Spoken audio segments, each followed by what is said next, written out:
ಓಂ ಶಾಂತಿ ಭಕ್ತರೇ, ಗೆಳೆಯರೇ, ಮಿತ್ರರೇ, ಬಂಧುಗಳೇ, ನಿಮ್ಮೆಲ್ಲರಿಗೂ ಒಳ್ಳೆಯದಾಗಲಿ.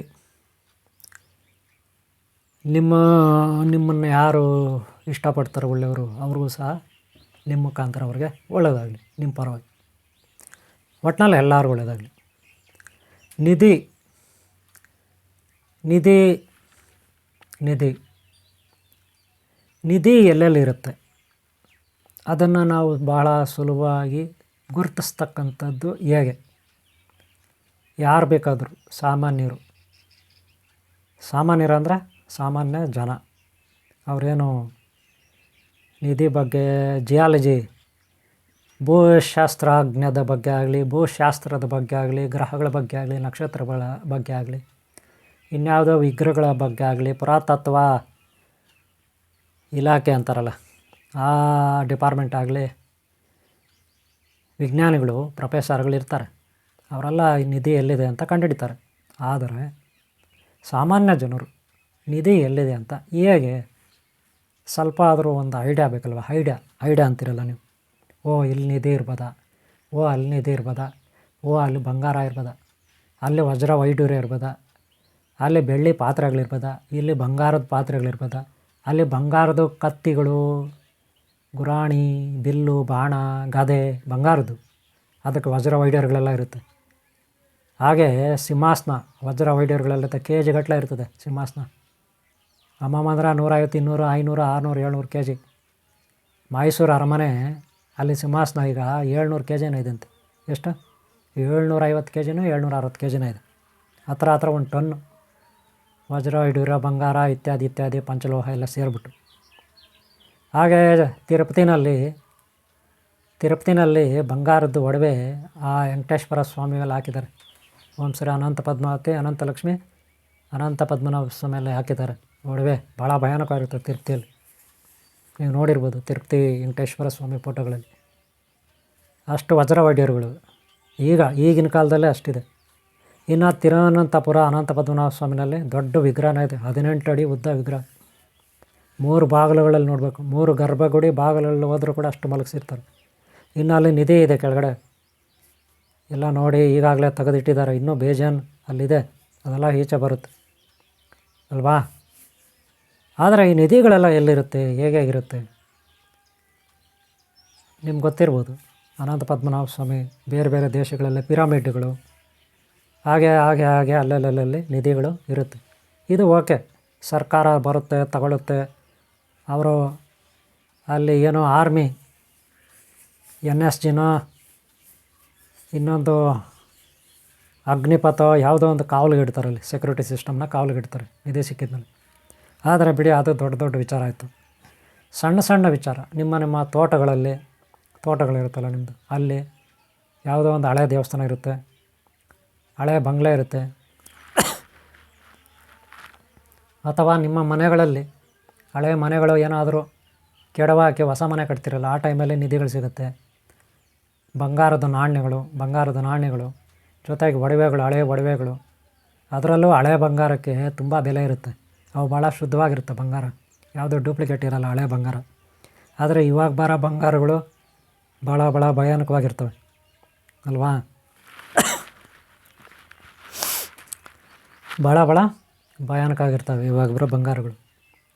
ಪ್ರತಿಯೊಂದು ವಸ್ತು ಅಷ್ಟೇ ಲೋಕಲ್. ತರಕಾರಿಗಳು ಲೋಕಲ್, ಅಸಾಕಾರಗಳು ಲೋಕಲ್, ಎಮ್ಮೆಗಳು ಲೋಕಲ್.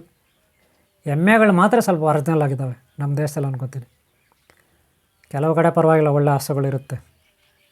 ಇನ್ನು ಕುರಿಗಳು ಲೋಕಲ್, ಮೇಕೆಗಳು ಲೋಕಲ್, ತಿನ್ನೋ ಪದಾರ್ಥಗಳು ಲೋಕಲ್, ಎಲ್ಲ ಲೋಕಲ್. ಮನುಷ್ಯರು ಕೂಡ ಹಂಗೆ ಆಗ್ಬಿಟ್ಟಿದ್ದಾರೆ, ಅವ್ರು ಬರೋನಲ್ಲ ಲೋಕಲ್ ಆಗ್ಬಿಟ್ಟಿದ್ದಾರೆ. ಯಾರೋ ಒಬ್ಬೊಬ್ರು ಇನ್ನೂ ಗಟ್ಟಿತನ, ಒರಿಜಿನಾಲಿಟಿ ಉಳಿಸ್ಕೊಂಡು ಬಂದಿದ್ದಾರೆ. ಒಳ್ಳೆ ಕೊತ್ತಂಬರಿ ಸೊಪ್ಪು ತಗೊಳ್ಳಿ, ನಾಟಿ ತಗೊಳ್ಳೋದು ನೋಡ್ರಿ, ಹಳೇದೇ ತಗೊಳ್ತಾರೆ. ತರಕಾರಿ ತಗೊಳ್ಳಿ, ಹಳೇದೇ ತಗೊಳ್ತಾರೆ, ಹಳೆ ಕಾಲದ್ದು. ಈಗ ಸೀಡ್ಸ್ ಎಲ್ಲ ತೊಗೊಳ್ಳಲ್ಲ, ಬುದ್ಧಿವಂತರು ಅವರು. ಏನೇ ವ್ಯವಹಾರ ಮಾಡಲಿ ಒರಿಜಿನಾಲಿಟಿ ಮಾಡ್ತಾರೆ. ಓಕೆ, ಅವ್ರು ಬುದ್ಧಿವಂತರು, ಒಪ್ಕೊಳ್ತೀನಿ. ಒಬ್ಬೊಬ್ರು ಇದ್ದಾರೆ, ಹಂಗಂತ ತುಂಬ ಜನ ಇಲ್ಲ. ಆದರೆ ಹಳೆ ಕಾಲದ ಬಂಗಾರ, ಹಳೆ ಕಾಲದ ಹಿತ್ತಾಳೆ, ಹಳೆ ಕಾಲದ ಕಂಚು, ಹಳೆ ಕಾಲದ ಬೆಳ್ಳಿ, ಹಳೆ ಕಾಲದ ವಜ್ರ ವೈಡೂರ್ಯಗಳು, ಇವೆಲ್ಲ ಭಾಳ ಒರಿಜಿನಾಲಿಟಿ ಇರ್ತಿತ್ತು. ಅಲ್ಲಿ ದೋಖ ಇರಲಿಲ್ಲ, ಮೋಸ ಇರಲಿಲ್ಲ, ಗೋಲ್ಡು ಅಂಥವೆಲ್ಲ ಇರಲಿಲ್ಲ. ಆದರೆ ಈಗೇನಾಗಿದೆ, ಆಸೆ, ಮನುಷ್ಯನ ದುರಾಸೆ, ವ್ಯಾಪಾರ ಮಾಡೋರು ಸಿಕ್ಕಾಪಟ್ಟೆ ಮೋಸ ಮಾಡ್ತಾರೆ. ಗಿರಾಕಿಗಳಿಗೆ ಚಿಕ್ಕಾಪಟ್ಟೆ ಮೋಸ ಮಾಡ್ತಾರೆ. ಪಾಪ ಹೆಂಗೆ ಗೊತ್ತಾಗುತ್ತೆ ಯಾವುದು ಪಂಚಲೋಹ, ಯಾವುದು ಬೆಳ್ಳಿ, ಯಾವುದು ಬಂಗಾರ ಹೆಂಗೆ ಗೊತ್ತಾಗುತ್ತೆ? ಎಲ್ಲ ಲೋಕಲ್ ಮಾಡಿಬಿಟ್ಟಿದ್ದಾರೆ. ಏನೇನೋ ಕೆಮಿಕಲ್ಸ್ ಎಲ್ಲ ಯೂಸ್ ಮಾಡಿ ಲೋಕಲ್ ಮಾಡಾಕ್ತಾರೆ.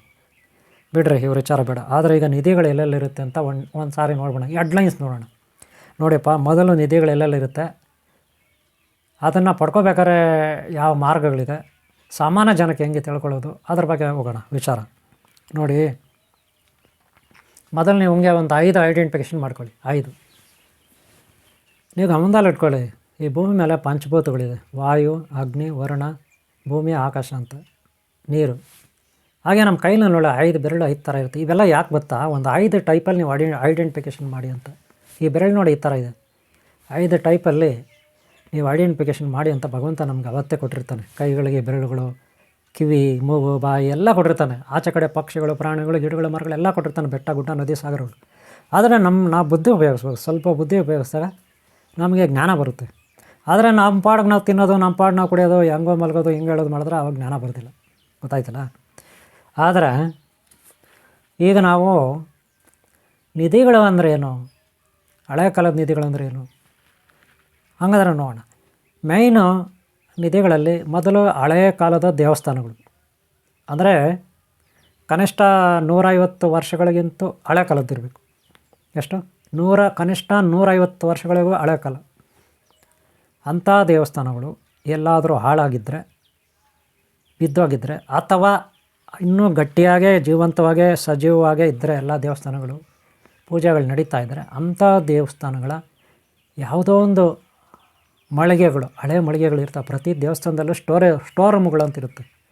ಆಗ ಪೂಜೆ ಮಾಡುವಾಗ ಸಾಮಾನ್ಯವಾಗಿ ಯಾರೂ ಅಷ್ಟು ಒಡವೆಗಳು ಡೆಕೋರೇಟ್ ಮಾಡಲ್ಲ ದೇವಸ್ಥಾನದಲ್ಲಿ ವಿಗ್ರಹಗಳಿಗೆ. ಉತ್ಸವಗಳಲ್ಲಿ ಏನಾದರೂ ಸಮಾರಂಭಗಳು ಇದ್ದರೆ ಅಂಥ ಟೈಮಲ್ಲಿ ಒಡವೆಗಳನ್ನ ತಂದಲ್ಲಿ ಇಡ್ತಾರೆ. ಕೆಲವು ಸಾರಿ ಏನು ಮಾಡ್ತಿದ್ರು ಆ ಕಾಲದಲ್ಲಿ, ಒಡವೆಗಳನ್ನು ರಾಜಮನೆತನಕ್ಕೆ ಒಪ್ಪಿಸ್ತಿದ್ರು ಪೂಜೆ ಎಲ್ಲ ಆದಮೇಲೆ. ಮತ್ತು ಉತ್ಸವ ಏನಾದರೂ ಸಮಾರಂಭ ಮಾಡಬೇಕಾದಾಗ ಎಲ್ಲ ಒಡವೆಗಳನ್ನು ಅರಮನೆಯಿಂದ ಅಥವಾ ರಾಜಮನೆತನದಿಂದ ಅವರ ಭದ್ರತೆಯಲ್ಲಿರುತ್ತಲ್ಲ ಒಡವೆಗಳು, ಅದನ್ನು ತಗೊಂಡು ಬಂದು ಇಲ್ಲಿರ್ತಕ್ಕಂಥ ಅರ್ಚಕರು, ದೇವಸ್ಥಾನದ ಆಡಳಿತ ಮಂಡಳಿ ಆ ಒಡವೆಗಳನ್ನು ತಂದು ದೇವತೆಗಳಿಗೆಲ್ಲ ಅಲಂಕಾರ ಮಾಡಿ, ಪೂಜೆ ಮಾಡಿ, ಉತ್ಸವ ಏನೋ ಒಂದು ಮೆರವಣಿಗೆ ಏನೋ ಒಂದು ಮಾಡಿ, ಆ ಶುಭ ಕಾರ್ಯ ಆದಮೇಲೆ ಮತ್ತೆ ಆ ಒಡವೆಗಳನ್ನು ತೊಗೊಂಡೋಗಿ ಅವ್ರಿಗೆ ವಾಪಸ್ ಕೊಡ್ತಿದ್ರು. ಒಡವೆಗಳಂದ್ರೆ ಏನು? ಪೂಜೆ ಮಾಡೋ ಮಂಗಳಾರತಿ ತಟ್ಟೆಯಿಂದ ಹಿಡಿದು, ಅಭಿಷೇಕ ಮಾಡೋ ಪಾತ್ರೆಗಳಿಂದ ಹಿಡಿದು, ಪ್ರಸಾದ ರೆಡಿ ಮಾಡೋ ಪಂಚಾಮೃತ ಅದು ಇದು ಪ್ರಸಾದಗಳು ರೆಡಿ ಮಾಡ್ತಾರಲ್ಲ ಅವುಗಳಿಂದ ಹಿಡಿದು, ಆಮೇಲೆ ದೇವತೆಗೆ ಕಿರೀಟ ಇಡ್ತಾರೆ. ಹೆಣ್ಣು ದೇವತೆ ಆದರೆ ಏನೇನೋ ಹಾರಗಳು, ನೆಕ್ಲೆಸ್ಗಳು, ಏನೇನೋ ಹಾರಗಳು, ಮುತ್ತಿನ ಹಾರ, ವಜ್ರ ವೈಡೂರುಗಳು, ಬಂಗಾರದಿಂದ ಬೆಳ್ಳಿಯಿಂದ ಕೊಡ್ತಕ್ಕಂಥ ಟೋಟಲಾಗಿ ಕವಚ ಶರೀರಕ್ಕೆ, ಹಿಂದ್ಗಡೆ ಪ್ರಭಾವಳಿ ಇತ್ಯಾದಿ ಎಲ್ಲ ಬಂಗಾರದ ಇರುತ್ತೆ. ಕೆ ಜಿ ಗಟ್ಟಲೆ ಇರುತ್ತೆ. ಈ ದೇವಸ್ಥಾನದಲ್ಲಿರ್ತಕ್ಕಂಥ ಎಲ್ಲ ಒಡವೆಗಳನ್ನು ಅಲ್ಲೇ ಇಟ್ಕೊಳ್ಳೋಕ್ಕಾಗಲ್ಲ. ಕಳ್ಳಕ್ಕಾಕರ ಕಾಟ ಇರ್ತದೆ. ಭದ್ರತೆ ಬೇಕಲ್ವ? ಅದಕ್ಕೆ ಅದನ್ನೆಲ್ಲ ಪೂಜೆ ಎಲ್ಲ ಮಾಡಿ, ಉತ್ಸವ ಮಾಡಿ, ಎಲ್ಲ ಕಾರ್ಯಕ್ರಮ ಮುಗಿದ ಮೇಲೆ, ಜಾತ್ರೆ ಅಂತಾರಲ್ಲಪ್ಪ, ಜಾತ್ರೆ ಎಲ್ಲ ಆದಮೇಲೆ, ಜಾತ್ರೆ ಇನ್ನೊಂದು ಮತ್ತೊಂದು ಆದಾಗ ಆ ಟೈಮಲ್ಲಿ ತಗೊಂಡು ಬರ್ತಾರೆ, ಅಲಂಕಾರ ಮಾಡ್ತಾರೆ, ಪೂಜೆ ಎಲ್ಲ ಮಾಡ್ತಾರೆ, ಎಲ್ಲ ಆಗುತ್ತೆ. ಆದಮೇಲೆ ಅದನ್ನು ಸೇಫಾಗಿ ಎಲ್ಲ ತೆಗೆದಿಟ್ಟು ಅಲ್ಲಿರ್ತಕ್ಕಂಥ ಆಡಳಿತ ಮಂಡಳಿ ಒಬ್ಬರು ನೋಡ್ಕೊಳ್ಳೋ ಇನ್ಚಾರ್ಜರ್ ಇರ್ತಾರೆ. ಯಾರೋ ಸೆಕ್ರೆಟರಿನೋ, ದಿವಾನರೋ, ಇನ್ನೊಬ್ಬರು ಮತ್ತೊಬ್ಬರು ಇರ್ತಾರೆ. ಅವ್ರಿಗೆ ಒಪ್ಪಿಸ್ತಾರೆ. ಅವರು ಅದನ್ನು ತೊಗೊಂಡೋಗಿ ರಾಜಮನೆತನಕ್ಕೆ ಒಪ್ಪಿಸ್ತಾರೆ. ಅಥವಾ ಊರಿನಲ್ಲಿ ಪಾಳ್ಯಗಾರ ಅಂತಿರ್ತಾರೆ. ಪಾಳ್ಯಗಾರರು, ಆ ಕಾಲದಾಗ ಪಾಳ್ಯಗಾರ ಇರ್ತಿದ್ರು ಹಳ್ಳಿಗಳಲ್ಲಿ. ಇಷ್ಟು 7 ಊರಿಗೆ, 6 ಊರಿಗೆ, 5 ಊರಿಗೆ, 10 ಊರಿಗೆ ಅಂತ ಪಾಳ್ಯಗಾರರು ಇರ್ತಿದ್ರು. ಅವ್ರಿಗೆ ಒಪ್ಪಿಸ್ತಾರೆ. ಅವ್ರ ಮನೆಗಳಲ್ಲಿ ಆ ಒಡವೆನ ಸೇಫಾಗಿ ಒಂದು ದೊಡ್ಡ ಕಬ್ಬಿಣ ಪೆಟ್ಟಿಗೆ ಅಂತ ಇರ್ತಿತ್ತು. ಕಬ್ಬಿಣ ಪೆಟ್ಟಿಗೆಗಳು ನಾನು ನೋಡಿದ್ದೀನಿ. ಕಬ್ಬಿಣ, ಅದನ್ನು ಯಾರೋ ಕಳ್ಳರು ಕೂಡ ಹೊಡೆಯೋಕ್ಕಾಗಲ್ಲ, ಫಿಕ್ಸ್ ಮಾಡಿಬಿಡ್ತದ್ರ ನೆಲಕ್ಕೆ. ಕಬ್ಬಿಣ ಪೆಟ್ಟಿಗೆ, ಅಂಥ ಪೆಟ್ಟಿಗೆನೆಲ್ಲ ಹಾಕಿ ಭದ್ರಪಡಿಸ್ತಾರೆ. ಆಗ ಬಹಳ ನಿಯತ್ತಾಗಿರ್ತಿದ್ರು. ನಿಯತ್ತಂದ್ರೆ ಏನು? ಬಹಳ ನಂಬಿಕೆಸ್ತರಿರ್ತಿದ್ರು. ಯಾರು ಪಾಳ್ಯಗಾರ ಇರಲಿ, ಒಬ್ಬ ಊರಿನ ಗೌಡ ಆಗಿರಲಿ, ಅಥವಾ ಒಬ್ಬ ರಾಜ ಆಗಿರಲಿ, ಒಬ್ಬ ಸಾಮಂತ ರಾಜ ಆಗಲಿ, ಯಾರಾಗಿರಲಿ, ಎಲ್ಲ ಒಂದು ನಂಬಿಕೆಸ್ತರಿರ್ತಿದ್ರು. 90% ನಂಬಿಕೆಸ್ತ, ಯಾರೋ 10% ಕೆಟ್ಟವ್ರು ಇರ್ತಾರೆ. ಆಗ ಈ ಒಡವೆಗಳೆಲ್ಲ ಅಲ್ಲಿ ಸೇಫಾಗಿಡ್ತಿದ್ರು. ಭಾಳ ಸೇಫಾಗಿಡ್ತಿದ್ರು. ಆದರೆ ಕೆಲವು ಸಾರಿ ಏನಾಗುತ್ತೆ, ದೇವಸ್ಥಾನದಲ್ಲೆಲ್ಲ ಪೂಜೆ ಮಾಡಿರ್ತಾರೆ, ಅಲ್ಲಿರೋರೇ ಯಾರೋ ಒಬ್ಬರು ಇಬ್ಬರು ಕಳ್ಳರು ಇರ್ತಾರೆ. ಅವರು ರಾತ್ರಿ ಅದನ್ನೆಲ್ಲ ಕದ್ದು ಬಿಡ್ತಾರೆ. ಕದ್ದುಬಿಟ್ಟು ಅದನ್ನು ಎತ್ಕೊಂಡು ಹೊರಟೋಗ್ತಾರೆ ಮೂಟೆ ಕಟ್ಟಿ. ಆದರೆ ಅದನ್ನು ಮಾರೋಕ್ಕಾಗಲ್ಲ, ಅಷ್ಟು ಬೇಗನೆ ಸೇಲ್ ಮಾಡೋಕ್ಕಾಗಲ್ಲ, ಸಿಕ್ಕಾಕೊಂಡ್ಬಿಡ್ತಾರೆ. ಅದಕ್ಕೆ ಅಲ್ಲಿಂದ ಒಂದು 5-6 ಕಿಲೋಮೀಟ್ರು, 3 ಕಿಲೋಮೀಟ್ರು, 4 ಕಿಲೋಮೀಟ್ರು ದೂರ ಹೋಗ್ತಾರೆ. ಎಲ್ಲೋ ಒಂದು ಬೆಟ್ಟನಲ್ಲಿ ಸಣ್ಣ ಸಣ್ಣ ಸಣ್ಣ ಸಣ್ಣ ಗುಹೆಗಳಿರ್ತಾವೆ. ಬೇಕಾದ್ರೆ ನೋಡಿ ನಿಮ್ಮ ಬೆಟ್ಟಗಳಲ್ಲಿ, ನಿಮ್ಮದೇ ಆದ ಹಳ್ಳಿಗಳ ಹತ್ರ ಬೆಟ್ಟಗಳು ಹತ್ತಿ ನೋಡಿ, ಸಣ್ಣದಾದ ಸಣ್ಣದಾದ ಸಣ್ಣದಾದ ಗುಹೆಗಳಿರ್ತವೆ, ಸಣ್ಣ ಸಣ್ಣ ಕೊರಕಲು ಒಳಗೆ ಹೋಗ್ಬೋದು. ಇವರೇನು ಮಾಡ್ತಾರೆ, ಮನುಷ್ಯ ಒಳಗಡೆ ಹೋಗೋ ಮಟ್ಟಿಗೆ ಗುಹೆಗಳಿದ್ರೆ ಒಳಗಡೆ ನುಗ್ತಾರೆ. ನುಗ್ಬಿಟ್ಟು ಈ ಒಡವೆನ ಸೇಫಾಗಿ ಬಿಟ್ಟು ಕಲ್ಲುಗಳು ಇಟ್ಬಿಡ್ತಾರೆ. ಕಲ್ಲುಗಳು ಏನೋ ಒಂದಲ್ಲಿ ಇಟ್ಬಿಡ್ತಾರೆ, ಅಡ್ಡ ಏನೂ ಕಾಣಬಾರ್ದು ಒಂಚೂರು ಕೂಡ. ಬರೀ ಕಲ್ಲುಗಳು ಜೋಡಿಸ್ಬಿಡ್ತಾರೆ. ಎಲ್ಲೋ ಒಂದು ಮೂಲೆಯಲ್ಲಿ ಇಟ್ಬಿಟ್ಟು ಅದು ಏನೂ ಕಾಣದ ಕಲ್ಲುಗಳು ತಗೊಂಡು ಜೋಡಿಸಿ ಫಿಲಪ್ ಮಾಡಿಬಿಡ್ತಾರೆ. ಅದರಿಂದ ಯಾರಿಗೂ ಗೊತ್ತಾಗಲ್ಲ. ಯಾರು ಕುರಿ ಮೇಯಿಸೋರು, ಮೇಕೆ ಮೇಯಿಸೋರು, ದನಗಳು ಮೇಯಿಸೋರು ಎಲ್ಲ ಹುಡುಗರು ಓಡಾಡ್ತಾರಲ್ಲಿ. ಗೋಪಾಲಕರು ಅಂತೀರಿ ನೀವು, ಗೋಮಾಳ ಅಲ್ವಾ, ಎಲ್ಲ ಜಮೀನು ಇರ್ತದೆ, ಆಸ್ತಿ ಎಲ್ಲ ಹೋಗಿ ಅದೆಲ್ಲ ಒಳಗಡೆ ಹೋಗಲ್ಲ. ಸುಮ್ಮನೆ ಹಿಂಗೆ ನೋಡ್ತಾರೆ, ಏನೂ ಕಾಣಲ್ಲ. ಆಗ ಏನು ಟಾರ್ಚ್ ಗಿರ್ಚ್ ಏನಿರಲಿಲ್ಲ, ಬ್ಯಾಟ್ರಿ ಇರಲಿಲ್ಲ, ಮೊಬೈಲ್ ಇರಲಿಲ್ಲ. ಹಿಂಗೆ ನೋಡ್ತಾರೆ, ಏನೋ ಪಂಜಿಗಿಂಜಿದ್ರೆ ಎಲ್ಲಿ ಅನ್ಸೋದು, ಹಗಲತ್ಲಿ ಯಾರು ಅಂಟಿಸ್ತಾರೆ ಕುರಿ ಮೇಯಿಸೋರು, ರಾತ್ರಿ ಆದರೆ ಮನೆ ಸೇರ್ಕೊಳ್ತಾರೆ. ಹಿಂಗೆ ನೋಡ್ತಾರೆ, ಭಯ ಬೇರೆ, ಏನೋ ದೆವ್ವ ಇರುತ್ತೆ, ಭೂತ ಇರುತ್ತೆ, ಪಿಶಾಚಿ ಇರುತ್ತೆ ಅಂತ ಗುಹೆನಲ್ಲಿ ಭಯ ಬೇರೆ. ಹಂಗೆ ನೋಡ್ಬಿಟ್ಟು ಈಚೆಯಿಂದ ಹಂಗೆ ನೋಡ್ಬಿಟ್ಟು ಬಂದ್ಬಿಡ್ತಾರೆ. ಒಳಗಡೆ ಎಲ್ಲ ಹೋಗಲ್ಲ ಯಾರು, ಅಷ್ಟು ಧೈರ್ಯ ಮಾಡಲ್ಲ. ನಮ್ಗೆ ಯಾಕೆ ಬೇಕು ಒಳಗಡೆ ಹೋಗ್ಬೇಕು ಅಂತ. ಅದರಲ್ಲೂ ಈ ಪುಸ್ ನಾಗಪ್ಪಗಳಿರ್ತವೆ, ಇನ್ನೂ ಚೇಳುಗಳು ಓಡಾಡ್ತಾ ಇರ್ತವೆ. ಇನ್ನೂ ಈ ಬಾವಲಿಗಳು ಅಂತ ಇರೋಲ್ಲ, ಬಾವಲಿ ಓಡಾಡಿ ಬಂದ್ಬಿಡ್ತಾವೆ ಈಚೆ, ಪಟ ಅಂತ ಬಂದ್ಬಿಡ್ತಾವೆ ಈಚೆ. ಇನ್ನೂ ಏನೇನೋ ಇರ್ತಾವಲ್ಲಿ ಪ್ರಾಣಿಗಳು, ಅದಕ್ಕೆ ಭಯ, ಯಾರು ಹೋಗಲ್ಲ ಅಲ್ಲಿ. ದೆವ್ವ ಇರುತ್ತನ್ನೋ ಭಯ ಜಾಸ್ತಿ, ಅಲ್ಲಿ ಹೋಗಲ್ಲ. ಆದರೆ ಈಗ ಒಡವೆ ಸೇಫ್ ಆಗಿದೋಗುತ್ತಲ್ಲೇ. ಆದರೆ ಇವರು ಅಲ್ಲಿಟ್ಟಿರೋರು ಏನು ಮಾಡ್ತಾರೆ, ಒಬ್ಬರೋ ಇಬ್ಬರೋ ಹೋಗಿರ್ತಾರೆ ಅಷ್ಟೇ, ಅಲ್ಲಿ ಭಾಳ ಸೇಫಾಗಿಟ್ಟಿರ್ತಾರೆ ಸೀಕ್ರೆಟಾಗಿ. ಇಲ್ಲ ನೆಕ್ಸ್ಟ್ ಇವರೇ ಕಿತ್ತಾಡ್ಕೊಬಿಡ್ತಾರೆ ಇಟ್ಟಿರೋರು. ಇವರು ಹೊಡೆದಾಡ್ಕೊಂಡು ಯಾರೋ ಒಬ್ಬ ಸತ್ತು ಹೋಗ್ತಾನೆ, ಇನ್ನೊಬ್ಬ ಉಳ್ಕೊತಾನೆ. ಅವನೇನು ಮಾಡೋದು, ಈ ಒಡವೆನ ಸೇಫಾಗಿ ಎತ್ಕೊಂಬರೋಕ್ಕಾಗಲ್ಲ, ಅಲ್ಲೇ ಇರಲಿ ಅಂತ ಇರ್ತಾನೆ. ನೆಕ್ಸ್ಟ್ ಅವನಿಗೆ ರೋಗ ಬರುತ್ತೋ ಇಲ್ಲ ಭಗವಂತನ ಶಿಕ್ಷೆ ಕೊಡ್ತಾನೋ, ಅವನು ಸತ್ತೋಗ್ತಾನೆ. ಆದರೆ ಒಡವೇನಾಗುತ್ತೆ, ಸೇಫಾಗಿ ಅಲ್ಲೇ ಇದ್ದಾಗುತ್ತೆ. ಇಲ್ಲಿ ರಾಜರು, ಪಾಳ್ಯಗಾರರು, ಆಡಳಿತ ಮಂಡಳಿ ಒಡವೆನ ಹುಡುಕ್ತಾರೆ. ಕಳ್ಳರನ್ನ ಎಲ್ಲಿ ಹುಡ್ಕೋದು? ಅವಾಗೇನು ಸಿ ಕ್ಯಾಮ್ರಾ ಇತ್ತು? ಸಿ ಕ್ಯಾಮ್ರಾ ಇರಲಿಲ್ಲ, ಕಂಪ್ಯೂಟರ್ ಇರಲಿಲ್ಲ, ಸ್ಯಾಟಲೈಟ್ಗಳಿರಲಿಲ್ಲ, ಯಾವುದೇ ಟೆಕ್ನಾಲಜಿ ಇಲ್ಲ. ಇವಾಗಂದರೆ ಸಖತ್ತಾಗಿ ಹಿಡಿತಾರೆ ಪೊಲೀಸರು. ಇವಾಗಲೂ ತಪ್ಪಿಸ್ಕೊಬಿಡ್ತಾರೆ ಕಳ್ಳರು. ನೋಡ್ರಿ, ಇಷ್ಟು ಟೆಕ್ನಾಲಜಿ ಇದೆ.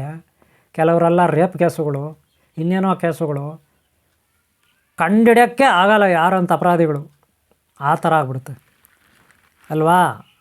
ಯಾವುದೋ ಸಾಕ್ಷಿಗಳಿಲ್ಲದೆ ನೋಡ್ಕೊಬಿಡ್ತಾರೆ ಕಳ್ಳರು. ಅಷ್ಟು ಹುಷಾರಿಡ್ತಾರೆ ಕ್ರಿಮಿನಲ್ಸು. ಅವರೇನು ಕಡಿಮೆ ಇರಲ್ಲ, ಚೆನ್ನಾಗಿ ಚಳ್ಳೆಹಣ್ಣು ತಿನ್ನಿಸ್ಬಿಡ್ತಾರೆ ಈ ಪೊಲೀಸರಿಗೆ, ಅವ್ರಿಗೆ. ಹಂಗಂತ ಎಲ್ಲರೂ ತಿನ್ಸೋಕ್ಕಾಗಲ್ಲ, ಅವರೆಷ್ಟೇ ತಿನ್ನಿಸಿದ್ರೆ ಒಂದಿನ ಸಿಕ್ಕಾಕೊಳ್ಳೇಬೇಕು. ಆದರೂ ಕೆಲವರು ತಪ್ಪಿಸ್ಕೊಬಿಡ್ತಾರೆ. ಏನು ಮಾಡೋದು, ಸಿಗೋದಿಲ್ಲ. ಹುಡುಕಿ ಆ ಕೇಸುಗಳೇ ಕ್ಲೋಸ್ ಆಗ್ತಾವಿಲ್ಲ, ಪೆಂಡಿಂಗ್ ಆಗುತ್ತೆ ಫೈಲ್ಗಳು. ಆ ಥರ ಇವತ್ತು ನೂರಾರು ಕೇಸುಗಳು, ಸಾವಿರಾರು ಕೇಸುಗಳು ಪೆಂಡಿಂಗ್ ಇದ್ದಾವೆ. ಕೊಲೆ ಕೇಸುಗಳು, ರೇಪ್ ಕೇಸುಗಳು, ಕಳ್ತನ ಕೇಸುಗಳು, ಇಂಥ ವಂಚನೆ ಕೆಲಸಗಳು ಇವತ್ತು ಪೆಂಡಿಂಗ್ ಇದ್ದಾವೆ. ಎಷ್ಟೋ ವರ್ಷಗಳಿಂದ ಪೆಂಡಿಂಗ್ ಇದ್ದಾವೆ, ಏನು ಮಾಡೋಕ್ಕಾಗಲ್ಲ. ಇವತ್ತಾಯ್ತಲ್ಲ. ಆದರೆ ಇನ್ನು ಆ ಕಾಲದಲ್ಲಿ ಏನು ಮಾಡೋದು, ಆ ಕಡೆ ಈ ಕಡೆ ಸರ್ಚ್ ಮಾಡ್ತಾರೆ, ಅಲ್ಲಿ ಸರ್ಚ್ ಮಾಡ್ತಾರೆ, ಇಲ್ಲಿ ಸರ್ಚ್ ಮಾಡ್ತಾರೆ. ರಾಜಭಟ್ರುಗಳು, ಸೈನಿಕರು ಎಲ್ಲಿ ಸಿಗಲ್ಲ. ಆದರೆ ಒಡವೆ ಸೇಫ್ ಆಗಾಯಿತು, ಎಲ್ಲ ಆಯಿತು, ಬೆಟ್ಟದಲ್ಲಿ ಸೇಫ್ ಆಗಾಯಿತು. ಅಥವಾ ಅವ್ರು ಬೆಟ್ಟದಲ್ಲಿ ಬಚ್ಚಿಟ್ಟಿಲ್ಲ, ಇನ್ನೆಲ್ಲೋ ಹಳ್ಳ ತೋಡಿದ್ರು, ಯಾವುದೋ ಒಂದು ಸ್ಮಶಾನದಲ್ಲೇ ಯಾವುದೋ ಒಂದು ಶವ ಉಣ್ತಾರಲ್ಲ, ಅಲ್ಲಿ ಒಂದು ತೆಗೆದುಬಿಟ್ಟು, ಅಲ್ಲಿ ಯಾರು ಹುಡ್ಕಲ್ಲ, ಅದಕ್ಕೊಂದು ಶವ ಯಾವುದೋ ಒಂದು ಹಳೆ ಮಶಾಣ ಇರುತ್ತೆ, ಅದನ್ನು ತೆಗೆದುಬಿಟ್ಟು ಹಳ್ಳ ತೋಡ್ಬಿಡ್ತಾರೆ ಸ್ಮಶಾನದಲ್ಲಿ ಹಳ್ಳ ತೋಡ್ಬಿಟ್ಟು ಈ ಒಡವೆ ಎಲ್ಲ ಸೇಫಾಗಿ ಇಟ್ಬಿಡ್ತಾರಲ್ಲಿ. ಆಮೇಲೆ ನೀಟಾಗಿ ಎಲ್ಲ ಅದ್ರ ಮೇಲೆ ಎಲ್ಲ ಏನೋ ಬಂದೋಬಸ್ತ್ ಮಾಡಿ ಮುಚ್ಚಿಬಿಡ್ತಾರೆ. ಒಂದು ಕಲ್ಲಿಗೆಲ್ಲಿ ಇಟ್ಬಿಟ್ಟು ಒಡವೆ ಮೇಲೆ ಎಲ್ಲ ನೀಟಾಗಿ ಎಲ್ಲ ಮಣ್ಣು ಹಾಕ್ಬಿಡ್ತಾರೆ. ಬೇರೆಯವ್ರು ಏನು ಅನ್ಕೊತಾರೆ, ಪಾಪ ಯಾರೋ ಸತ್ತು ಹೋಗಿದ್ದಾರೆ, ಮುಚ್ಚಿದ್ದಾರೆ ಅನ್ಕೊತಾರೆ ಅಷ್ಟೇ. ಆದರೆ ಅದೇ ಊರಿನವ್ರಿಗೆ ಗೊತ್ತಾಗ್ಬಿಡುತ್ತೆ, ಹೌದಲ್ಲ, ಯಾರೂ ಸಾಯಲಿಲ್ಲ, ನಿನ್ನೆ ಸಾಯಲಿಲ್ಲ, ಮೊನ್ನೆ ಸಾಯಲಿಲ್ಲ, ಅದಕ್ಕೆ ಮುಂಚೆ ಸಾಯಿಲ್ಲ, ಇದು ಯಾರಿದು, ಏನೋ ಮುಚ್ಚಿದ್ದಾರೆ, ಏನೋ ಇರ್ಬೋದು ಬೇಡ, ನಾಯಿನೋ ಕೋತಿನೋ ಕುರಿನೋ ಯಾವುದೋ ಸತ್ತಾಗಿದೆ, ಅದಕ್ಕೆ ಮಣ್ಣು ಮಾಡಿದ್ದಾರೆ ಅಂತ ಅನ್ಕೊಬಿಡ್ತಾರೆ. ಯಾಕೆ ಮಶಾನದಲ್ಲಿ ಇನ್ನು ಯಾರು ತೋಡಿ ಚೆಕ್ ಮಾಡೋಕ್ಕೆ ಹೋಗ್ತಾರಲ್ಲಿ? ಅಲ್ಲ, ತೋಡಿ ಚೆಕ್ ಮಾಡೋಕ್ಕೆ ಹೋಗ್ತಾರಾ? ಹೋಗಲ್ಲ, ಭಯ. ಅದಲ್ಲೇ ಅದಾಗುತ್ತೆ ಸೇಫ್. ಇವರು ಬಚ್ಚಿಟ್ಟಿರೋರು ಏನು ಮಾಡ್ತಾರೆ, 1 ದಿನ 2 ದಿನ, 1 ತಿಂಗಳು, 1 ವರ್ಷ, 2 ವರ್ಷ, 3 ವರ್ಷ ಹಂಗೆ ಎದ್ಬಿಡ್ತಾರೆ. ಕೆಲವರು ಭಯ, ಕಳ್ತನ ಮಾಡಿಬಿಟ್ಟಿದ್ದಾರೆ, ಬಚ್ಚಿಟ್ಬಿಟ್ಟಿದ್ದಾರೆ. ಆವಾಗಲೂ ಒಂದಷ್ಟು ಖರ್ಚಿಗೆ ಎತ್ಕೊಂಡಿರ್ತಾರೆ. ಅವ್ರೇನು ಎಲ್ಲ ಬಚ್ಚಿಡಲ್ಲ, 1 kg, ಅರ್ಧ kg, 500 ಗ್ರಾಮ, 200 ಗ್ರಾಮ ಖರ್ಚಿಗೆ ಎತ್ಕೊಂಡಿರ್ತಾರೆ. ಇನ್ನು ಉಳಿದಿರೋ ಸೇಫಾಗಿಟ್ಟಿರ್ತಾರೆ, ಸಮಯ ಬಂದಾಗ ನೋಡ್ಕೊಳ್ಳೋಣ ಅಂತ. ಕೆಲವು ಸಾರಿ ಒಬ್ಬೊಬ್ಬರೇ ಸಿಂಗಲ್ ಕಳ್ಳರೇ ಈ ಕೆಲಸ ಮಾಡಿರ್ತಾರೆ. ಸಿಂಗಲ್ ಕಳ್ಳರೇ ಹಿಂಗೆ ಮಾಡಿರ್ತಾರೆ. ಅವ್ರಿಗೇನಾಗ್ತದೆ ಕಾಲಾನಂತರ ಭಗವಂತನ ಶಿಕ್ಷೆ ಕೊಟ್ಟನೋ ಯಾರು ಕೊಟ್ಟನೋ ಅವನು ಸತ್ತು ಹೋಗ್ತಾನೆ, ಇಲ್ಲ ಕಾಯಿಲೆ ಬರುತ್ತೆ, ಅವನು ಯಾರಿಗೂ ಹೇಳಲ್ಲ, ರಹಸ್ಯವಾಗಿದ್ದಾಗುತ್ತೆ. ಅಂದರೆ ಗುಹೆನಲ್ಲೂ ರಹಸ್ಯವಾಗಿದ್ದಾಗುತ್ತೆ, ಸ್ಮಶಾನದಲ್ಲೂ ರಹಸ್ಯವಾಗಿದ್ದಾಗುತ್ತೆ. ಹಾಗೆ ಇನ್ನೆಲ್ಲೋ ದೇವಸ್ಥಾನಗಳ ಹತ್ರ ಯಾವುದೋ ಹಳೇ ಇವು ಇರ್ತವೆ ಗುಹೆಗಳು, ಇನ್ನೇನೋ ಸೀಕ್ರೆಟು ಇವು ಇರ್ತವೆ, ಅಲ್ಲಿ ಬಚ್ಚಿಡ್ತಾರೆ. ಇನ್ನೆಲ್ಲೋ ಕಾಡಲ್ಲೋ ಇಲ್ಲ ಯಾವುದೋ ಮರದ ಹತ್ರನೋ ಇಲ್ಲ ತೋಟದ ಹತ್ರನೋ ಯಾವುದೋ ಒಂದು ಮರ ನೆನಪಿಟ್ಕೊಳ್ತಾರೆ. ಆ ಮರದ ಹತ್ರ ಹಳ್ಳ ತೋಡ್ಬಿಟ್ಟು ಅಲ್ಲಿ ಬಚ್ಚಿಟ್ಬಿಡ್ತಾರೆ. ಮರದ ಬುಡದಲ್ಲಿ ಆಲದ ಮರನೋ ಅರಳಿ ಮರನೋ ಯಾವುದೋ ಒಂದು ದೊಡ್ಡ ಮರ ಅಲ್ಲಿ ಬಚ್ಚಿಟ್ಬಿಡ್ತಾರೆ. ಇವ್ರೇನು ಮಾಡ್ತಾರೆ, ಸತ್ತು ಹೋಗ್ತಾರೆ ಅಲ್ವಾ. ಇದು ಒಂದು ರೀತಿ. ಇನ್ನೊಂದು ರೀತಿ ಹೆಂಗಪ್ಪ ಅಂದ್ರೆ, ಮನೆಗಳಲ್ಲಿ ಅತ್ತೆಗಳಿರ್ತಾರೆ, ಸೊಸೆಗಳಿರ್ತಾರೆ. ಅತ್ತೆಗೆ ಗೊತ್ತಾಗ್ದಂಗೆ ಸೊಸೆ ಒಡವೆ ಎಲ್ಲ ಕದ್ಬಿಡ್ತಾಳೆ. ಅತ್ತೆದು ಕದ್ಬಿಡ್ತಾಳೆ ಸೊಸೆ. ಕದ್ಬಿಟ್ಟು ಏನು ಮಾಡ್ತಾಳೆ, ನೀಟಾಗಿ ಎಲ್ಲೋ ಒಂದು ಕಡೆ ಬಚ್ಚಿಟ್ಬಿಡ್ತಾಳೆ. ಅತ್ತೆ ಇರಲ್ಲ, ಊರಿಗೆ ಹೋಗಿರ್ತಾಳೆ, ಮನೇಲಿ ಒಡವೆ ಇರ್ತದೆ. ಆ ಅಮ್ಮ ಒಂದಷ್ಟು ಮೈ ಮೇಲೆ ಹಾಕೊಂಡು ಹೋಗಿರ್ತಾಳೆ ಅತ್ತೆ, ಇನ್ನೊಂದಷ್ಟು ಒಡವೆನ ಸೊಸೆ ಕದ್ಬಿಡ್ತಾಳೆ. ಕದ್ಬಿಟ್ಟು ಏನು ಮಾಡ್ತಾಳೆ, ನೀಟಾಗಿ ಮನೆಯಲ್ಲಿ ಹಳೆ ಕಾಲದಲ್ಲಿ ಭಾಳ ಈಜಿ, ನೀಟಾಗಿ ಎಲ್ಲೋ ಒಂದು ಕಡೆ ಮನೆಯಲ್ಲಿ ಅಗಿತಾರೆ, ಅಗದ್ಬಿಟ್ಟು ಅಲ್ಲಿ ಬಚ್ಚಿಟ್ಬಿಡ್ತಾರೆ. ಅತ್ತೆ ಬರ್ತಾಳೆ, ನೋಡ್ತಾಳೆ, ಒಡವೆ ಎಲ್ಲ ಕಳ್ತನಾಗಿದೆ, ಏನಾಯ್ತೋ ಗೊತ್ತಿಲ್ಲ. ಇವರು ಎಲ್ಲ ಅಗದಿದ್ರಲ್ಲೇ ನೀಟಾಗಿ ಮಣ್ಣು ಹಾಕ್ಬಿಟ್ಟು ಎಲ್ಲ ಸಾರಿಸ್ಬಿಡ್ತಾರೆ, ಸಗಣಿನಲ್ಲಿ ಸಾರಿಸ್ಬಿಡ್ತಾರೆ, ಗೊತ್ತಾಗಬಾರ್ದು. ಆದಮೇಲೆ ಒಂದು ಚಾಪೆ ಹಾಕ್ಬಿಟ್ಟು ಅಲ್ಲೇ ಪರ್ಮನೆಂಟಾಗಿ ಮಲ್ಕೊಬಿಡ್ತಾರೆ ಇವರು, ರಾತ್ರಿ ಆಗಲಿ ಕೂಡ. ಅತ್ತೆ ಬರ್ತಾಳೆ, ನೋಡ್ತಾಳೆ, ಪಾಪ ಒಡವೆ ಇದೆಯಲ್ಲ ಅಂತ ಚೆಕ್ ಮಾಡ್ಕೊತಾಳಿಲ್ಲ, ಗೊತ್ತಿಲ್ಲ ಆ ಅಮ್ಮನ ಪೆಟ್ಟಿನಲ್ಲಿ. ಆಮೇಲೆ ಗೊತ್ತಿಲ್ಲ ಕಳ್ತನ ಆಗ್ಬಿಟ್ಟಿತ್ತು, ರಾತ್ರಿ ಯಾರೋ ಕಳ್ಳರು ಬಂದು ಎತ್ಕೊಂಡು ಹೋಗ್ಬಿಟ್ಟಾರೆ ಅಂದ್ರೆ ಸೊಸೆ ಮನೆಯವರೆಲ್ಲ ಬಾಯ್ ಬಡ್ಕೊಂತಾರೆ. ಇಲ್ಲ ನೀನೇ ಎತ್ಕೊಂಡು ಹೋಗಿದ್ದೆ, ಎತ್ಕೊಂಡೋಗಿ ಯಾರಿಗೋ ಕೊಟ್ಬಿಟ್ಟಿದ್ಯಾ, ಇವಾಗ ಸುಮ್ಮನೆ ಬಂದಿದ್ಯಾ, ನೀನೇ ತಾನೇ ಊರಿಂದ ಹೋಗಿದ್ದು, ಮನೇಲಿ ಇರಲಿಲ್ಲ ನೀನು ಅಂತ ಅತ್ತೆ ಮೇಲೆ ಜಗಳ ತೆಗೆದುಬಿಡ್ತಾರೆ. ಇದು ಒಂದು ಟೈಪು. ಇಲ್ಲ ಅತ್ತೆನೇ ಸಾಯಿಸಾಕ್ಬಿಡ್ತಾರೆ, ಕುತ್ತಿಗೆ ಈಸ್ಕಿ ಅತ್ತೆನ ಸಾಯಿಸ್ಬಿಟ್ಟು ಇವ್ರೇನು ಮಾಡ್ತಾರೆ, ಸೊಸೆಗಳು ಒಡವೆ ಎಲ್ಲ ದೋಚ್ಬಿಡ್ತಾರೆ. ಇನ್ನೂ ಕೆಲವರು ಇದ್ದಾರೆ, ಸೊಸೆನ ಸಾಯಿಸಾಕ್ತಾರೆ ಎಲ್ಲರೂ ಸೇರಿಸ್ಕೊಂಡು, ಗಂಡ ಮೈದ ಇನ್ನೊಬ್ಬರು ಅತ್ತೆ ಗಿತ್ತೆ ಮನೆಯವರೆಲ್ಲ ಸೇರಿಸ್ಕೊಂಡು. ಸೊಸೆನ ಮದುವೆ ಮಾಡ್ಕೊಂಡು 3 ತಿಂಗಳಾಗಿರಲ್ಲ ಸಾಯಿಸ್ಬಿಡ್ತಾರೆ, ಒಡವೆ ಎಲ್ಲ ಕದ್ಬಿಡ್ತಾರೆ. ಲಾಸ್ಟ್ಗೆ ಏನಾಯ್ತೋ ಗೊತ್ತಿಲ್ಲ ನಮ್ಮ ಹುಡುಗೆ ಅಂತ ಅವ್ರು ಹುಟ್ಟಿದ ಮನೆಯವ್ರಿಗೆ ಹೇಳ್ತಾರೆ. ಅವ್ರು ಹುಟ್ಟಿದ ಮನೆಯವ್ರಿಗೆ ಏನಂತಾರೆ, ಆ ಹುಡುಗಿ ಅವ್ರ ಮನೆಯವ್ರಿಗೆ, ಅಯ್ಯೋ ಗೊತ್ತಿಲ್ಲ ನಿಮ್ಮ ಮಗಳು ಒಡವೆ ಎಲ್ಲ ತೊಗೊಂಡೋಗಿ ಯಾರಿಗೋ ಕೊಟ್ಬಿಟ್ಟವ್ರೆ, ನಾವು ಕೇಳಿದ್ರೆ ಏನೋ ನೇಣು ಹಾಕೊಂಡು ಸತ್ತಾಗ್ಬಿಟ್ಟವ್ರೆ ಅಂತ ಸುಳ್ಳು ಹೇಳ್ಬಿಡ್ತಾರೆ. ಇವರು ಸ್ವಲ್ಪ ದಿನ ಇರಲಿ ಸೇಫಾಗಂತ ಒಡವೆ ಬಚ್ಚಿಡ್ತಾರೆ. ಹಂಗಾಗಿ ಅಲ್ಲೆಲ್ಲಿ ಬಚ್ಚಿಡೋ ಕೆಲಸಗಳೇ ಆಗೋಯ್ತು ಎಲ್ಲರೂ. ಈ ಬಚ್ಚಿಟ್ಟಿರೋವೇ ಜಾಸ್ತಿ. ಇದು ಒಂದು ಟೈಪು. ಇನ್ನು ಬೇರೆ ರಾಜ್ಯಗಳು ಬೇರೆ ದೇಶಗಳಿಂದ ನಮ್ಮ ಮೇಲೆ ದಾಳಿ ಮಾಡ್ತಾರೆ. ಅವರು ದಾಳಿ ಮಾಡಿದಾಗ ಅವ್ರ ಕೈಗೆ ಸಿಗಬಾರ್ದಂತ ಇವರು ದೇವಸ್ಥಾನ ಒಡವೆಗಳಿರ್ಬೋದು, ಮನೇಲಿರೋ ಒಡವೆಗಳಿರ್ಬೋದು, ಅವೆಲ್ಲ ಬಚ್ಚಿಡ್ತಾರೆ. ಫಾರ್ ಎಕ್ಸಾಂಪಲ್ ಪಾಕಿಸ್ತಾನದಲ್ಲಿ ಆಗಾಗ ದಂಗೆಗಳಾಗುತ್ತೆ, ಬಾಂಗ್ಲಾದೇಶದಲ್ಲಿ ಗಲಾಟೆಗಳಾಗುತ್ತೆ. ಅಲ್ಲೆಲ್ಲ ಹಿಂದೂಗಳಿದ್ದಾರೆ. ಹಿಂದೂಗಳ ಮೇಲೆ ಅವ್ರು ದಾಳಿ ಮಾಡ್ತಾರೆ, ಹಿಂದೂ ವ್ಯಾಪಾರಿಗಳ ಮೇಲೆ ದಾಳಿ ಮಾಡ್ತಾರೆ, ಹಿಂದೂ ಶ್ರೀಮಂತರ ಮೇಲೆ ದಾಳಿ ಮಾಡ್ತಾರೆ. ಬಾಂಗ್ಲಾದೇಶ, ಪಾಕಿಸ್ತಾನ ಇತ್ಯಾದಿ ದೇಶಗಳಲ್ಲಿ ಅವ್ರೇನು ಮಾಡ್ತಾರೆ, ಪಾಪ ಹಿಂದೂಗಳು ಶ್ರೀಮಂತರು ತಮ್ಮ ಒಡವೆಗಳು ದುಡ್ಡು ಕಾಸೆಲ್ಲ ಬಚ್ಚಿಡ್ತಾರೆ ಎಲ್ಲೋ ಒಂದು ಕಡೆ, ಅವ್ರು ಸಿಗಬಾರ್ದು ಅಂತ. ಯಾಕಂದ್ರೆ ಅವ್ರ ಮನೆಗಳ ಮೇಲೆ ದಾಳಿ ಮಾಡಿ ಎಲ್ಲ ದೋಚ್ಕೊಂಡೋಗ್ಬಿಡ್ತಾರೆ. ಆ ಬಚ್ಚಿಟ್ಟಾಗ ಏನಾಗ್ತದೆ, ಇವ್ರನ್ನ ಅವರು ಸಾಯಿಸ್ಬೋದು, ಸತ್ತೋದ್ರೆ ಏನಾಗ್ತದೆ, ಬಚ್ಚಿಟ್ಟಿರೋದು ಅಲ್ಲೇ ಎದ್ದೋಗುತ್ತೆ, ಬಚ್ಚಿಟ್ಟಿರೋವು ಏನಾಗ್ತವೆ, ಅಲ್ಲೇ ಎದ್ದೋಗ್ತವೆ. ಹೀಗೆ ಕೆಲವೆಲ್ಲ ಹಳೆಯ ಮನೆಗಳಲ್ಲಿ, ಹಳೆಯ ದೇವಸ್ಥಾನಗಳಲ್ಲಿ 100 ವರ್ಷ ಹಿಂದಿನ 100 ವರ್ಷದ ಹಿಂದಿನ ಹಳೆಯ ದೇವಸ್ಥಾನ, ಹಳೆಯ ಕಟ್ಟಡಗಳು, ಹಳೆಯ ಅರಮನೆಗಳು, ಹಳೆಯ ಮನೆಗಳು, ಸಂಸಾರದ ಮನೆಗಳು, ಹಳೆಯ ಮನೆಗಳು 100 ವರ್ಷ ಆಗಿರ್ಬೇಕು ಅಂಥವು. ಹಳೆಯ ಮರಗಳು, ದೊಡ್ಡ ದೊಡ್ಡ ಹಳೆಯ ಮರಗಳು, ಅಂಥ ಕಡೆ ಈ ನಿಧಿಗಳನ್ನು ಬಚ್ಚಿಡ್ತಾರೆ. ನಿಧಿಗಳು ಅಂಥ ಕಡೆ ಇರ್ತಾವೆ ಹೊರತು ಇನ್ನೆಲ್ಲೆಲ್ಲೂ ಇರೋದಿಲ್ಲ. ಬಯಲು ಪ್ರದೇಶ ಇನ್ನೆಲ್ಲೋ ಇರೋದಿಲ್ಲ. ಹಳೆಯ ಮರಗಳು ನೆನಪಿಟ್ಕೊಳ್ಳಿ, ಹಳೆಯ ಮರಗಳು, ದೊಡ್ಡ ದೊಡ್ಡ ಮರಗಳು ಬುಡಗಳಲ್ಲಿ, ಹಳೆಯ ಬಂಡೆಕಲ್ಲುಗಳು, ಗುಟ್ಟುಗಳು, ಬಂಡೆಕಲ್ಲುಗಳು, ಗುಟ್ಟುಗಳು, ಅಲ್ಲಿ ಗುಹೆಗಳು, ಹಳೆಯ ದೇವಸ್ಥಾನಗಳು ತುಂಬ ಹಳೆವು, ಹಳೆಯ ಮನೆಗಳು, ತುಂಬ ಹಳೆಯ ಮನೆಗಳಿರ್ತಾವಲ್ಲ, ಕಟ್ಟಡಗಳು, ಅಂಥ ಕಡೆ ಅಂದರೆ ಕಟ್ಟಡ ಪಾಯ ಅಥವಾ ಗೋಡೆ, ಅಲ್ಲೇ ಆ ಮನೆಗಳ ಹತ್ರನೇ ಎಲ್ಲೋ ಅಕ್ಕಪಕ್ಕ ಅಲ್ಲೇ ಇರ್ತವೆ ನಿಧಿಗಳು. ಏನೋ ಒಂದು ಗುರುತಿಟ್ಟಿರ್ತಾರೆ ಅವರು, ಬಚ್ಚಿಡೋರು ಒಂದು ಗುರುತಿಟ್ಟಿರ್ತಾರೆ, ಅಲ್ಲಿ ಕಲ್ಲುಗಳಿಟ್ಟಿರ್ತಾರೆ. ಹಾಗಾದ್ರೆ ಇವನು ಪತ್ತೆ ಹಚ್ಚೋದು ಹಾಗೆ ಸಾಮಾನ್ಯ ಜನರು. ಅವು ಏನಕ್ಕಾದರೂ ಹಗದಾಗ ಹೊಸ ಮನೆ ಕಟ್ಟಬೇಕಾದ್ರೆ ಹಳೆ ಮನೆ ಕೆಡೋತಾರೆ, ಅಲ್ಲಿ ಪಾಯ ಹಾಕ್ತಾರೆ, ಅಂಥ ಟೈಮಲ್ಲಿ ಸಿಗ್ತದೆ ಕೆಲಸಗಾರರಿಗೆ ಒಂದು ಟೈಪ್. ಅಥವಾ ದೇವಸ್ಥಾನಗಳು ಹಳೆಯದು ಕಿತ್ತಾಕಿ ಹೊಸದು ಮಾಡೋಕೆ ಹೋಗ್ತಾರೆ, ಆವಾಗ ಇನ್ನೊಂದು ಟೈಪು. ಅರಮನೆಗಳು ಇವೆಲ್ಲ ಕಟ್ಟಡಗಳು, ಆಫೀಸುಗಳು ಮಾಡೋಕ್ಕೆ ಹೋಗ್ತಾರೆ, ಸರ್ಕಾರದವ್ರು ತಗೊಬಿಟ್ಟು ಮತ್ತೆ ಕಿತ್ತಾಕಿ ಹೊಸ್ದಾಗಿ ಮಾಡೋಕೆ ಹೋಗ್ತಾರೆ ಅಂಥ ಟೈಮಲ್ಲಿ. ಈಗ ಹಳೆಯ ಮರಗಳು ಇರ್ತವೆ, ಬುಡಗಳು, ಆ ಮರ ಕಡ್ದಾಕಿ ಆ ಬುಡ ಎಲ್ಲ ಹಿಂಗಡಿಸ್ತಾರೆ ಅಂಥ ಟೈಮಲ್ಲಿ. ಅಥವಾ ಉಳ್ತಾರೆ, ಟ್ಯಾಕ್ಟ್ರಿನಲ್ಲಿ ಉಳ್ತಾರೆ, JCBನಲ್ಲಿ ಏನೋ ಒಂದು ಕಾಲುವೆ ಮಾಡ್ತಾರೆ ಅಂಥ ಟೈಮಲ್ಲಿ. ಇವೆಲ್ಲ ಸಿಗ್ತವೆ. ಏನೋ ಒಂದು ಅಲ್ಲಿ ಕಾಮಗಾರಿ ನಡೆಯುವಾಗ, ರಸ್ತೆ ಮಾಡೋವಾಗೋ ಇನ್ನೇನೋ ಮಾಡೋವಾಗ ಕಾಮಗಾರಿ JCB ತಗೊಂಡೋಗಿ ಅಲ್ವ ಹಳ್ಳ ತೋಡ್ತಿರ್ತಾರಲ್ಲ, ರೋಡುಗಳು ಮಾಡೋವಾಗೋ ಇನ್ನೇನೋ ಮಾಡೋವಾಗ ಆವಾಗ ಸಿಗುತ್ತೆ. ಆದರೆ ಇದರಲ್ಲಿ ಇನ್ನೂ ಒಂದು ಸೀಕ್ರೆಟ್ ಇದೆ. ಆ ಒಡವೆಗಳು ಈಚೆ ಬಂದರೂ ಕೂಡ ಕೆಲವ್ರ ಕಣ್ಣಿಗೆ ಕಾಣೋದಿಲ್ಲ. ನಿಮ್ಗೆ ಗೊತ್ತಾ, ಅದು ವಜ್ರ ವೈಢೂರ್ಯವೆಲ್ಲ ಕಾಣಲ್ಲ. ಯಾಕೆಂದರೆ ಅವು ದಿವ್ಯಶಕ್ತಿ ಪಡ್ಕೊಂಡಿರ್ತವೆ. ಯಕ್ಷಿಣಿ ಕಾಯ್ತಿರ್ತಾರೆ, ದೇವತೆಗಳು ಯಕ್ಷಿಣಿ ಕಾಯ್ತಿರ್ತಾರೆ. ಹಾಗೆ ಭೂತಗಳು ಕಾಯ್ತಿರ್ತಾವೆ, ಭೂತಗಳು ಕಾಯ್ತಿರ್ತಾವೆ. ಅವನು ಯಾಕೆ ಕಾಯ್ತಾವೆ ಅಂತ ನಾನು ಆಲ್ರೆಡಿ ಹಿಂದೆ ಹಾಕಿದ್ದೀನಿ. ನಿಧಿ ಬಗ್ಗೆ ವೀಡಿಯೋಗಳು ಮಾಡಿದ್ದೀನಿ ನೋಡಿ, ಹಿಂದೆ ನಿಧಿ ಬಗ್ಗೆ ನೀವು ಸರ್ಚ್ ಮಾಡಿದರೆ ನಿಧಿ ಬಗ್ಗೆ ಸಿಗ್ತವೆ. ಅದರಲ್ಲಿ ತುಂಬ ಹಾಕಿದ್ದೀನಿ. ಅವೆಲ್ಲ ಯಾಕೆ ಕಾಯ್ತವೆ? ಒಳ್ಳೆಯವ್ರದ್ದು ಆ ಒಡವೆಗಳು ಯಾರಿಗೂ ಸಿಗಬಾರ್ದು ಅನ್ನೋದು ಒಂದು ಕಾರಣ. ಅವರೆಲ್ಲ ಸತ್ತೋದ್ರಲ್ಲ ಆ ಒಡವೆ ಇಟ್ಬಿಟ್ಟು, ಅವರೆಲ್ಲ ಒಳ್ಳೆಯವ್ರು ಇರ್ತಾರೆ. ಕೆಲವರು ಶತ್ರುಗಳಿಗೆ ಸಿಗಬಾರ್ದಂತ ಒಳ್ಳೆಯವ್ರು ಏನು ಮಾಡ್ತಾರೆ, ಬಚ್ಚಿಟ್ಟಿರ್ತಾರೆ. ಅಂಥವ್ರು ಒಡವೆನ ಮಾತ್ರ ಇವು ಕಾಯ್ತವೆ ಅಷ್ಟೇ ಹೊರ್ತು ಕಳ್ಳಕ್ಕಾಕರು ಕತ್ಕೊಂಬಂದು ಇಡ್ತಾರಲ್ಲ ಅದನ್ನು ಯಾರೂ ಕಾಯಲ್ಲ. ಇವು ಕಳ್ಳಕ್ಕಾಕರು ಕತ್ಕೊಂಬಂದು ಇಡ್ತಾರೆ, ಅದನ್ನು ಕಾಯಲ್ಲ. ದೇವಸ್ಥಾನ ಒಡವೆನ ಕಾಯ್ತಾರೆ ನಾಗದೇವತೆಗಳು, ಯಕ್ಷಿಣಿ, ಇವರೆಲ್ಲ. ಗೊತ್ತಾಯ್ತಲ್ಲ. ಈ ರೀತಿ ಒಡವೆಗಳು, ನಿಧಿಗಳು ಅಲ್ಲಲ್ಲಿರ್ತವೆ. ಮತ್ತು ಸಮುದ್ರ ನದಿಗಳಲ್ಲಿ ಕೂಡ ಬಚ್ಚಿಡ್ತಾರೆ, ಆಳದಲ್ಲಿ. ಮತ್ತು ಬಾವಿಗಳಲ್ಲಿ ನೀರು ಬಾವಿಗಳಿರ್ತಾವಲ್ಲ, ನೀರು ಬಾವಿಗಳಲ್ಲಿ ಒಳಗಿಟ್ಬಿಡ್ತಾರೆ, ಬಾವಿಗಳಲ್ಲಿ ಇಡ್ತಾರೆ, ನದಿಗಳ ಹತ್ರ ಇಡ್ತಾರೆ. ಗೊತ್ತಾಯ್ತಲ್ಲ, ಬಚ್ಚಿಡಂಥ ಪ್ಲೇಸುಗಳಿವು. ಗೊತ್ತಾಯ್ತಾ?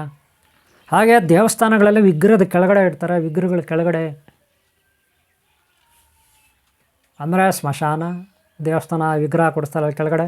ಹಳೆಯ ಕಟ್ಟಡಗಳು, ಹಳೆಯ ಮರಗಳು, ನದಿಗಳು, ಸಮುದ್ರಗಳು, ಹಾಗೆ ಬಾವಿಗಳಲ್ಲಿ ಇರ್ತಾರೆ. ಅಲ್ಲೆಲ್ಲ ಕಾಯ್ತವೆ ಭೂತಗಳು, ಯಕ್ಷಿಣಿಗಳು. ಹಂಗಾರೆ ಹೆಂಗೆ ಕಂಡುಹಿಡಿಯೋದು? ಮೆಟಲ್ ಡಿಟೆಕ್ಟರ್ ಅಂತ ಒಂದು ಬರುತ್ತೆ. ಮೆಟಲ್ ಡಿಟೆಕ್ಟರ್ ಅಂದರೆ ಎಲ್ಲೇ ಏನೇ ಕಬ್ಬಣ, ಹಿತ್ತಾಳೆ ಇವೆಲ್ಲ ಇರ್ತದೆ, ಕಂಡುಹಿಡಿತವೆ. ನೀವು ನೋಡಿರ್ಬೋದು ಮೆಟ್ರೋ, ರೈಲ್ವೆ ಸ್ಟೇಷನ್ನು, ಏರೋಡ್ರಮ್ಸ್ ಇರುತ್ತಲ್ಲ, ಏರ್ವೇಸಸ್, ವಿಮಾನ ನಿಲ್ದಾಣಗಳು, ಅಥವಾ ಯಾವುದೋ ಸಮಾರಂಭಗಳು, ಫಂಕ್ಷನ್ಗಳು, ರಾಜಕೀಯ ವ್ಯಕ್ತಿಗಳು ಫಂಕ್ಷನು, ಬ್ಯಾಂಕ್ಗಳು, ಅಲ್ಲೆಲ್ಲ ಒಂದು ನಿಮಗೆ ಹಿಂಗೆ ಇಟ್ಟು ನೋಡ್ತಾರಲ್ಲಿ ಸೆಕ್ಯೂರಿಟಿಗಳು. ನಿಮ್ಮ ಸುತ್ತಲೂ ಕೊಯ್ ಅನ್ನೋತ್ತಲ್ಲ ಮೆಟಲ್ ಡಿಟೆಕ್ಟರು. ನಿಮ್ಮಲ್ಲಿ ಏನೇನಿದ್ರೆ ಚೆಕ್ ಮಾಡುತ್ತಲ್ಲ, ಬಾಂಬ್ ಗೇಮ್ ಇದೆಯಾ, ಇನ್ನೇನಿದೆಯಾ, ಅವೇ ಮೆಟಲ್ ಡಿಟೆಕ್ಟ್ರು. ಇವು ಸಾಮಾನ್ಯ, ಅವೇ ಇನ್ನೂ ತುಂಬ ಅಕ್ಯುರೇಟ್ ಆಗಿರ್ತವೆ. ಕೆಲವೆಲ್ಲ ಒಳ್ಳೊಳ್ಳೆ ಟೆಕ್ನಾಲಜಿ ಇರುತ್ತೆ ಅದರಲ್ಲಿ. ಅವೆಲ್ಲ ಹೋಗಿ ಚೆಕ್ ಮಾಡಿದ್ರೆ, ಕೆಲವ್ರ ಹತ್ರ ಮೆಟಲ್ ಡಿಟೆಕ್ಟರ್ ಇದ್ದರೆ ಅವರು ಚೆಕ್ ಮಾಡಿದ್ರೆ ಇಂಥ ಪ್ಲೇಸುಗಳಲ್ಲಿ ಮೆಟಲ್ ಡಿಟೆಕ್ಟ್ರಲ್ಲಿ ಗೊತ್ತಾಗುತ್ತೆ. ಏನೋ ಒಂದು ವಸ್ತು ಇದೆ ಕೆಳಗಡೆ ಅಲ್ಲಿದೆ ಅಂದ್ಬಿಟ್ಟು ಗೊತ್ತಾಗುತ್ತೆ. ಅಲ್ಲಿ ತೋಡಿದ್ರೆ ಅದು ಸಿಗುತ್ತೆ, ಏನಾದರೂ ಆಗಿರ್ಬೋದು. ಗೊತ್ತಾಯ್ತಲ್ಲ. ಈ ರೀತಿ ಮೆಟಲ್ ಡಿಟೆಕ್ಟರ್ಗಳಿದೆ.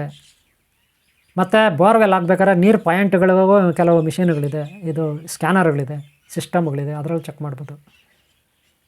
ಆದರೆ ಚೆಕ್ ಮಾಡ್ಬೇಕಾಗಿರೋದಿಲ್ಲಿ ಇಂಥ ಪ್ಲೇಸುಗಳಲ್ಲಿ, ನಾನು ಇಷ್ಟೊತ್ತು ಹೇಳಿದ್ದಿಲ್ಲ ಅಂಥ ಪ್ಲೇಸ್ಗಳು. ಆವಾಗ ಏನೋ ಒಂದು ಸಿಗುತ್ತೆ. ಎಲ್ಲಂದ್ರಲ್ಲಿ ಚೆಕ್ ಮಾಡಿದ್ರೆ ಸಿಗೋದಿಲ್ಲ, ಏನೂ ಸಿಗಲ್ಲ. ಗೊತ್ತಾಯ್ತಲ್ಲ. ಇದು ನಿಧಿ ಎಲ್ಲೆಲ್ಲಿರುತ್ತೆ ಅಂತ ನಾನು ನಿಮ್ಗೆ ಹೇಳಿದ್ದೀನಿ. ಒಳ್ಳೆಯವ್ರಿಗೆ ಮಾತ್ರ ನಿಧಿ ಕಾಣುತ್ತೆ, ದೈವಭಕ್ತರಿಗೆ ಮಾತ್ರ ಕಾಣುತ್ತೆ, ಎಲ್ಲರಿಗೂ ಕಾಣಲ್ಲ. ಅರ್ಥ ಮಾಡ್ಕೊಳ್ಳಿ. ಇಲ್ಲ ಯಾವುದೋ ಜನ್ಮದಲ್ಲೇ ಅವ್ರದ್ದೇ ಆ ನಿಧಿ ಆಗಿರಬೇಕು, ಯಾವುದೋ ಜನ್ಮದಲ್ಲಿ ಅವರೇ ಬಚ್ಚಿಟ್ಟಿರಬೇಕು, ಇಲ್ಲ ಇವ್ರ ವಂಶಸ್ತ್ರ ಯಾರೋ ಬಚ್ಚಿಟ್ಟಿರಬೇಕು. ಅಂಥವ್ರಿಗೆ ಮಾತ್ರ ಅದು ಸಿಗೋದು. ಒಳ್ಳೆಯವ್ರಿಗೆ, ಇಲ್ಲ ಅವ್ರ ವಂಶಸ್ಥರಿಗೆ, ಇಲ್ಲ ಅವರೇ ಮತ್ತೆ ಹುಟ್ಟಿ ಬಂದಿರಬೇಕು, ಅಂಥವ್ರಿಗೆ ಮಾತ್ರ. ಇನ್ನು ಯಾರಿಗಂದ್ರೆ ಅವ್ರಿಗೆ ಸಿಗಲ್ಲ ರೀ. ಅರ್ಥ ಆಯ್ತಾ?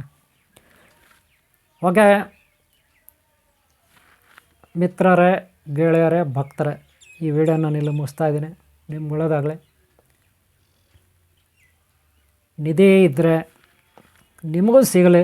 ಪಾಪ ಒಂದಷ್ಟು ಖರ್ಚಾಗುತ್ತೆ, ಸಮಸ್ಯೆಗಳ ಬಗ್ಗೆ ಇರುತ್ತೆ ಅಲ್ವಾ. ನನ್ನ ಆಶೀರ್ವಾದ, ದೇವತಾ ಆಶೀರ್ವಾದ ಈ ಯುಗಾದಿ ಪ್ರಯುಕ್ತ ನಿಮ್ಮೆಲ್ಲರ ಮೇಲೆ ನನ್ನ ಆಶೀರ್ವಾದ ಇರಲಿ. ನಿಮ್ಗೆ ಒಳ್ಳೆಯದಾಗಲಿ. ಈ ವಿಡಿಯೋ ನಿಮ್ಗೆ ಇಷ್ಟ ಆಗಿದ್ರೆ ಒಂದೇ ಒಂದು ಲೈಕ್ ಮಾಡಿ, ನಿಮ್ಮ ಪ್ರೋತ್ಸಾಹ ನಮಗಿರಲಿ.